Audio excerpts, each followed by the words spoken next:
तो आज हम एक बहुत ही बुनियादी सवाल का जवाब ढूंढेंगे। आखिर वो कौन सी चीजें हैं जो किसी भी चीज को जिंदा बनाती हैं? मतलब एक जिंदा शरीर आखिर ऐसा क्या करता रहता है कि वो जिंदा कहलाता है? चलिए पता लगाते हैं। चलिए शुरुआत एक बहुत ही सिंपल से सवाल से करते हैं। एक पत्थर और एक बीज, दोनों में असल फर्क क्या है? सोचकर देखिए।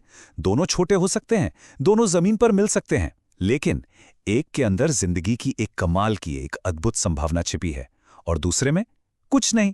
ऐसा क्यों है भला? तो इसका जवाब छिपा है जीवन प्रक्रियाओं में, जिन्हें हम लाइफ प्रोसेसेस भी कहते हैं। ये असल में वो जरूरी काम हैं, वो फंक्शंस हैं जो कोई भी जिंदा चीज खुद को जिंदा रखने के लिए करती है। और हां, यही वो लाइन है जो एक जिंदा को एक बेजान चीज से अलग करती है। आप कह सकते हैं कि बीज में ये सारी प्रक्रियाएं बस सो रही हैं, सही मौके का इंतजार कर रही हैं, जबकि पत्थर में उनमें ये होती ही नहीं है।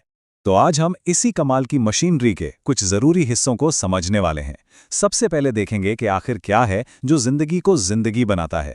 फिर इस सब के लिए फ्यूल यानी ईंधन कहाँ से आता है। उसके बाद उस ईंधन से एनर्जी कैसे निकलती है। फिर देखेंगे कि शरीर के अंदर चीज़ों को इधर से उधर कैसे पहुंचाया जाता है और आखिर में ये पूरा सिस्टम अपना कचरा कैसे साफ करता है। तो सवाल वही है, आखिर वो क्या है जो जिंदगी को जिंदगी बनाता है? सुनने में ये बहुत कॉम्प्लिकेटेड लगता है ना? पर असल में ये सब सिर्फ बस चार जरूरी कामों पर टिका हुआ है। और ये वो बुनियादी चैलेंजेस हैं जिनका सामना हर जिंदा चीज करती है, चाहे वो एक छोटा सा बैक्टीरिया हो या एक बहुत बड़ी वेल। और ये हैं जिंदगी के वो 4 पिलर्स। सबसे पहला पोषण, मतलब शरीर के लिए फ्यूल और रॉ मटेरियल इकट्ठा करना। दूसरा श्वसन, यानी उस फ्यूल से एनर्जी को अनलॉक करना। तीसरा परिवहन, मतलब जरूरी सामान को शरीर के हर एक सेल तक पहुंचाना। और चौथा उत्सर्जन, मतलब जो भी हानिकारक कचरा है उसे बाहर फेंकना। और सबसे जरूरी बात, ये चारों एक परफेक्ट टीम की तरह एक साथ मिलकर काम करते हैं। तो चलिए सबसे पहले चैलेंज को देखते हैं, फ्यूल की तलाश। देखिए, हर जिंदा चीज को काम करने के लिए एनर्जी तो चाहिए ही, और ये एनर्जी आती है पोषण से। लेकिन मजे की बात यह है कि इसे पाने का तरीका सबका एक जैसा नहीं होता। पोषण पाने के ना 2 मेन तरीके हैं। एक तरफ हैं ऑटोट्रॉफ्स, जिन्हें स्वपोषी भी कहते हैं, जैसे कि हमारे हरे पौधे। ये तो भाई अपने शेफ खुद हैं। सूरज की रोशनी, पानी और हवा से कार्बन डाइऑक्साइड लिया और अपना खाना खुद बना लिया। सिंपल। और दूसरी तरफ हैं हेटेरोट्रॉफ्स या विषमपोषी, जैसे कि हम इंसान और दूसरे जानवर। हमें अपना खाना दूसरों से लेना पड़ता है। अब अगर हम इंसानों की बात करें तो हमारे लिए ये सफ़र पाचन से शुरू होता है, और ये ना किसी फैक्ट्री की असेंबली लाइन जैसा है। सबसे पहले मुंह में खाना छोटे छोटे टुकड़ों में तोड़ा जाता है, फिर वो पहुंचता है पेट में, जहां बहुत ही स्ट्रॉन्ग एसिड्स और एंजाइम्स उसे और गलाते हैं, खासकर प्रोटीन्स को। और आखिर में छोटी आंत में सारा काम पूरा होता है।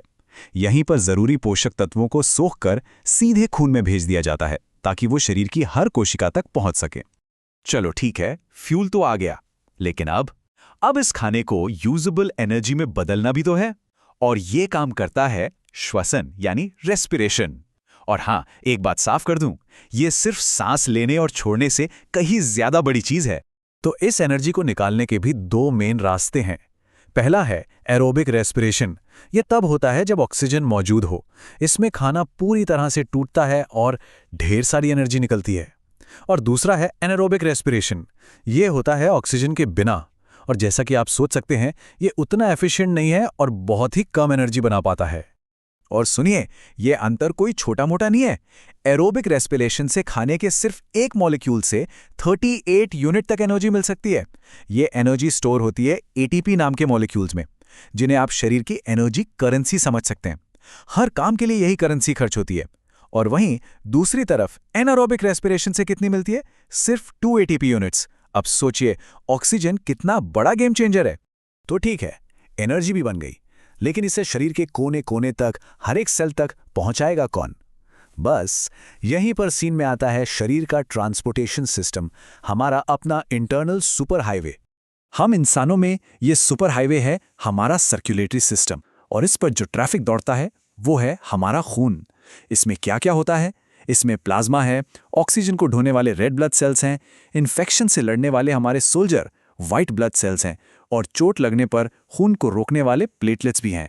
और इस पूरे ट्रैफिक को, इस पूरे सिस्टम को चलाता है एक पावरफुल पंप, हमारा दिल। और एक कमाल की बात बताऊं, अगर हमारे शरीर की सारी खून की नसों को एक लाइन में रख दिया जाए तो वो पूरी पृथ्वी को 2 बार से भी ज्यादा लपेट सकती है ना कमाल? और पौधों का भी अपना ट्रांसपोर्ट सिस्टम कुछ कम नहीं है। उनमें जाइलम नाम के टिश्यू होते हैं जो पानी और मिनरल्स को जड़ों से ऊपर पत्तियों तक ले जाते हैं। ये एक वन वे स्ट्रीट है, सिर्फ ऊपर की तरफ। और फिर होते हैं फ्लोएम टिश्यू। ये पत्तियों में बने खाने को पौधे के हर हिस्से तक पहुंचाते हैं, ऊपर भी और नीचे भी। मतलब ये एक 2 वे स्ट्रीट है। अब हम आते हैं हमारी आखिरी लेकिन शायद सबसे ज़रूरी प्रक्रियाओं में से एक पर, कचरे की सफाई। देखिए, शरीर के अंदर जो भी केमिकल रिएक्शंस होते रहते हैं, जिसे हम मेटाबॉलिज्म कहते हैं, उस काम के दौरान कुछ न कुछ बेकार वेस्ट प्रोडक्ट्स भी बनते हैं। और अगर इन्हें टाइम पर बाहर ना निकाला जाए तो ये जहरीले भी हो सकते हैं। इंसानों में ये सफाई का जिम्मा मुख्य रूप से हमारी किडनी यानी हमारे गुर्दों का है। आप इन्हें एक बहुत ही advanced high tech water purifier की तरह समझ सकते हैं, जो 24 घंटे हमारे खून को फिल्टर करने का काम करते हैं। तो सवाल ये है कि ये फिल्टर आखिर काम कैसे करता है? इसके अंदर ना लाखों, लिटरली लाखों छोटे छोटे फिल्टर यूनिट्स होते हैं, जिन्हें नेफ्रॉन कहते हैं। हर एक किडनी में ऐसे लाखों नन्हे नन्हे वर्कर्स हैं जो दिन रात खून से कचरा छानते हैं और उसे यूरिन में बदल देते हैं। पौधे भी अपना वेस्ट मैनेज करते हैं, लेकिन उनके तरीके हमसे काफ़ी अलग और सरल हैं। जैसे गैसें या ज़्यादा पानी हुआ तो उसे वो अपनी पत्तियों में मौजूद छोटे छोटे छेदों, स्टोमेटा, से बाहर निकाल देते हैं।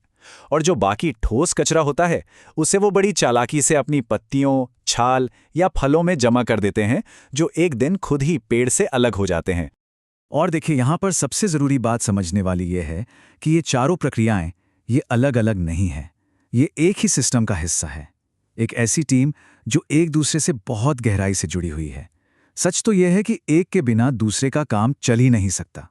इसे हम ऐसे समझ सकते हैं, पोषण ने फ्यूल दिया, श्वसन ने उस फ्यूल से एनर्जी को अनलॉक किया, परिवहन ने उस एनर्जी को हर जगह पहुंचाया, और उत्सर्जन ने आखिर में सारी सफाई कर दी। और ये सब मिलकर ही जिंदगी की धुन, जिंदगी का संगीत बनाते हैं। तो देखा जाए तो जिंदगी असल में इन सभी सिस्टम्स का एक कमाल का डांस है, जो एक परफेक्ट तालमेल में चलता रहता है। और ये हमें सोचने पर मजबूर करता है कि इस पूरी बायोलॉजिकल मशीनरी का वो कौन सा हिस्सा है जो सबसे ज्यादा हैरान करता है।